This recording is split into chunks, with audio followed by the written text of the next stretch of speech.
করিমগঞ্জ জেলার নামকরণ নিয়ে যে শ্রীভূমি করা হয়েছে, এই নিয়ে বদরপুর নবীনচন্দ্র কলেজের ছাত্ররা রাস্তায় এসে আজকে আন্দোলন করছে। স্থানীয় প্রশাসনের দ্বারা অনেকজনকে অ্যারেস্ট করা হয়েছে।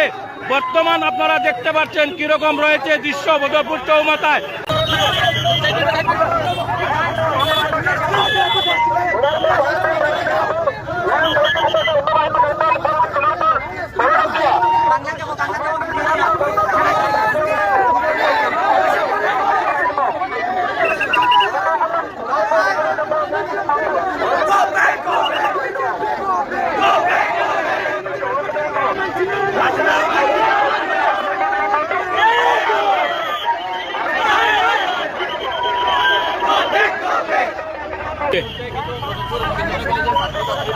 ব্যবসায়ীগণ স্বতঃস্ফূর্ত সাপোর্ট করেছেন যে এই স্বৈরাচারী সরকারের যে সাম্প্রদায়িক সিদ্ধান্ত করিমগঞ্জবাসী মানে না, তার আজকে নজির স্টুডেন্ট স্বতঃস্ফূর্ত সাপোর্ট করেছে এবং সমস্ত জেলাব্যাপী আজকের পর্যন্ত সফল।